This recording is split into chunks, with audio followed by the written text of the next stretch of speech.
आज मैच खत्म होने के बाद किसी ने मुझे फोन किया और कहा कि आज ऑस्ट्रेलिया ने मारा कम और घसीटा ज्यादा इंडिया को। ये कहा भी जा सकता है, लेकिन इससे भी ज्यादा जो देखने की बात थी कि ऑस्ट्रेलिया ने आज बहुत ही ज्यादा खराब बैटिंग की है। मतलब 168 ओवर बैटिंग करने के बाद आपने सिर्फ 480 रन बनाए, और जबकि विकेट में बिल्कुल भी कुछ भी नजर नहीं आ रहा था, जो कि इससे पता चलता है कि टेलेंडर्स ने तक 60 रन की पार्टनरशिप कर दी और उनको भी खेलने में कोई तकलीफ नहीं हो रही थी। तो उस्मान ख्वाजा, अब कहने को 180 रन उसने जरूर बनाए, लेकिन उसने ये बिल्कुल सिद्ध कर दिया कि चाहे आप सिटीजनशिप किसी भी दुनिया की कंट्री की ले लें, लेकिन बेसिक पाकिस्तानी कैरेक्टर आपका कभी अलग नहीं होगा आपसे। मतलब आप ये देखिए, उस बंदे को कोई चिंता नहीं थी कि टीम की क्या जरूरत है, टीम को क्या करना है और मैं क्या कर रहा हूं। इसको कहते हैं बाबर सिंड्रोम। मतलब ये बिल्कुल पाकिस्तानी कैरेक्टर शो करता है, जो कि मतलब 99% पाकिस्तानियों का कैरेक्टर यही है कि सिर्फ अपनी चिंता करो और बाकी दुनिया को भाड़ में जाने दो। अब ये जो 180 रन इसने 422 गेंदे खेल के बनाए हैं, इससे ऑस्ट्रेलिया की टीम को क्या फायदा हुआ? मतलब कोई अगर ये कहे कि नहीं, अगर वो आउट हो जाता तो बाकी सारी टीम आउट हो जाती, तो ऐसा तो कुछ भी नहीं था। वहां कैमरून ग्रीन ने भी सेंचुरी बनाई है, और वो नेथन लायन और टॉड मर्फी, अगर वो मारने के चक्कर में नहीं होते तो वो भी आउट नहीं होते। अगर विकेट रोकने की ही बात थी तो विकेट तो कोई भी रोक सकता था, लेकिन अगर आप एक टॉप ऑर्डर बैट्समैन हो तो कम से कम आपको स्कोरिंग रेट तो आगे बढ़ानी चाहिए। मतलब आप बिल्कुल वर्ल्ड रिकॉर्ड बनाने के उस पे दरवाजे पे आ गए, और आपने रन कितने बनाए? 180।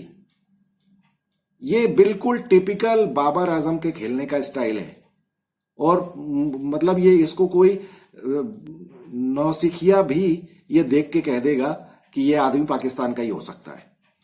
खैर छोड़ें, अपन हमें क्या करना है। बहुत अच्छी बात है कि ऑस्ट्रेलिया और 2-4 पाकिस्तानियों को अपनी टीम में जगह दे दे, तो वो कुछ दिनों में वो भी पाकिस्तानी हो जाएगा। मुझे तो अफसोस है कि ऑस्ट्रेलिया को कोई और ढंग का ओपनिंग बैट्समैन नहीं मिल रहा है। खैर आते हैं सुबह के दिन के खेल के ऊपर। ऑस्ट्रेलिया ने जो शुरुआत की, तो जो एक्सपेक्टेड था वही कि शुरू के आधे घंटे तक तो वो बिल्कुल रुक रुक के खेले, और उसके बाद पूरे सेशन में ही कोई विकेट नहीं गिरा। और मैं ये कहूंगा कि इंडिया ने बॉलिंग बहुत ही खराब की, जो कि हमेशा की तरह इंडियंस का रिकॉर्ड रहा है कि ये जब आते हैं तो सुबह ऐसा लगता है कि बिल्कुल ये बिना प्रैक्टिस के चले आए। और उमेश यादव, मतलब मुझे ताज्जुब हो रहा है कि मोहम्मद सिराज बेचारा बाहर सोच के क्या क्या बैठ के सोच रहा होगा कि मेरी क्या गलती थी जो मुझे टेस्ट मैच में नहीं खिलाया। और उमेश यादव ने किस तरह की बॉलिंग की है पूरे दिन में। मतलब ये समझ लीजिए कि एक बॉलर तो इंडिया की तरफ से बेकार हो गया, और आज के दिन में एक सेंचुरी भी पड़वा दी उमेश यादव ने, और एक भी विकेट नहीं लिया। ऊपर से सबसे बड़ी बात, जहां प्रेशर क्रिएट करने की बात होती है, अगर आपसे विकेट नहीं भी निकल रहे हैं तो आप कम से कम प्रेशर क्रिएट करने के लिए आप डॉट बॉल्स तो फेंक सकते हैं, जैसा कि अक्षर पटेल ने किया।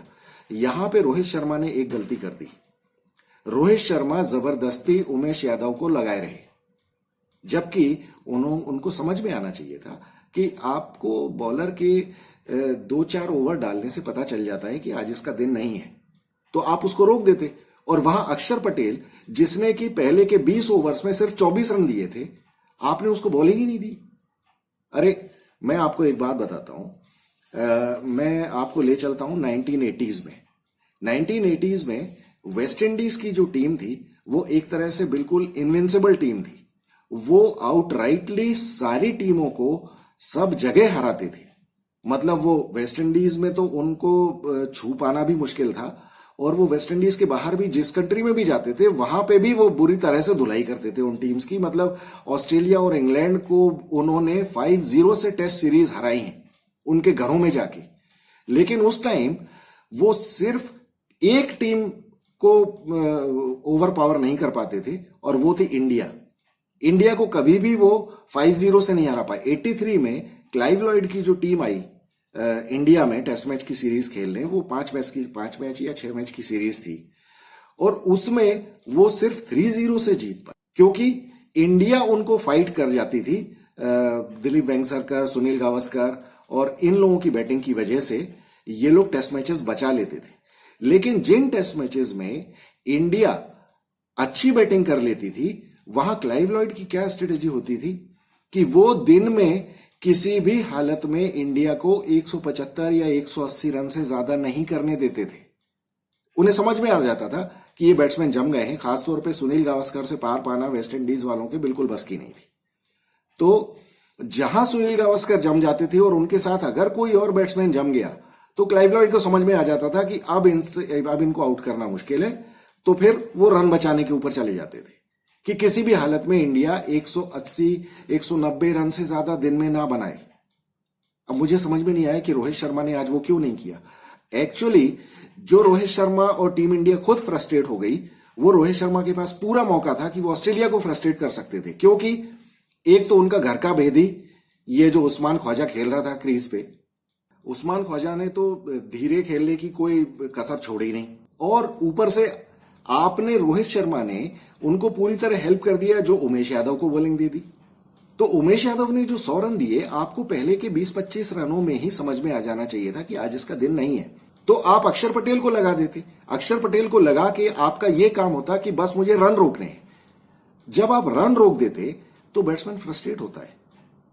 लेकिन पता नहीं रोहित शर्मा ने ये कैसे मिस कर दिया, और वो लगे रहे उमेश यादव, और वो पिटता चला जा रहा है।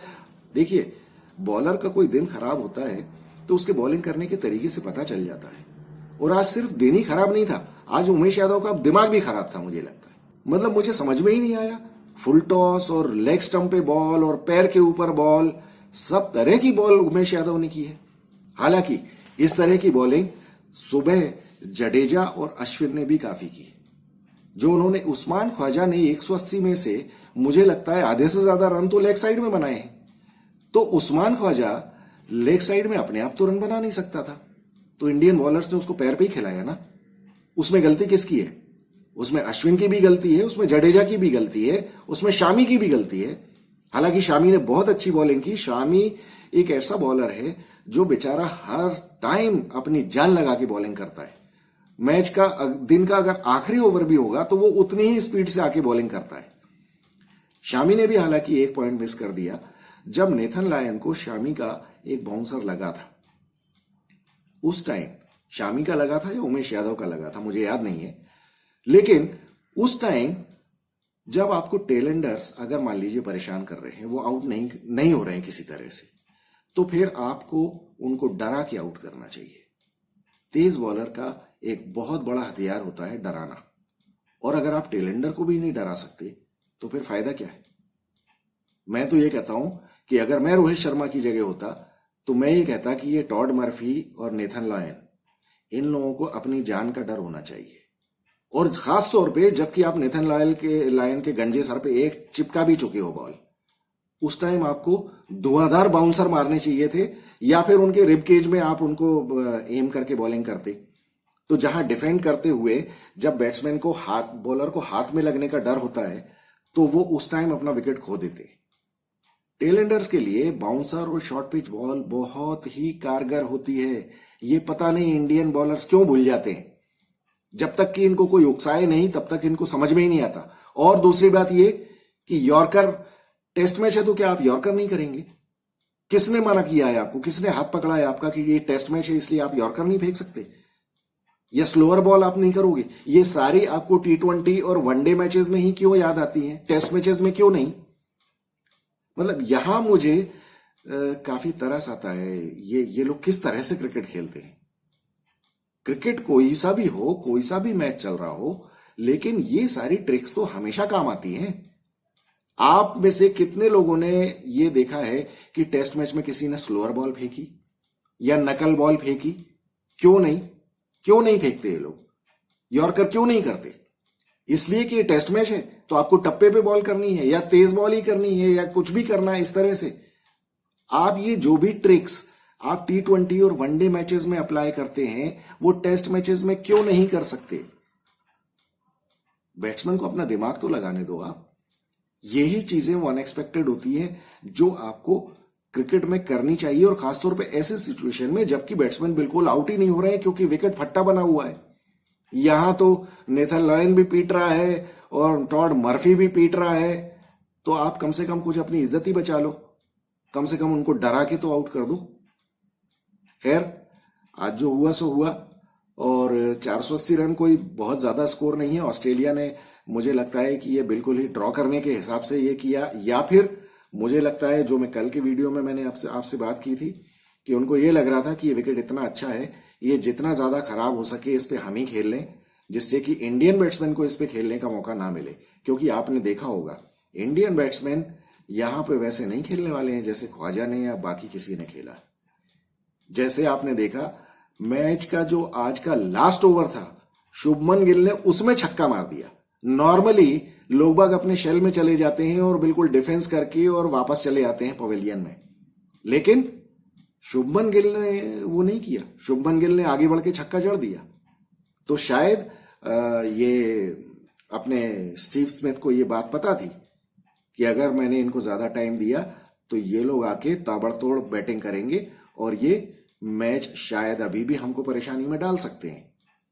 तो अभी देखिए कल क्या होता है। आई एम श्योर कि शुरू का अगर आधा घंटा कुछ उल्टा सीधा नहीं हुआ अगर, और इन लोगों ने निकाल लिया, तो फिर कल का दिन इंडिया की बैटिंग देखने में बहुत मजा आने वाला है।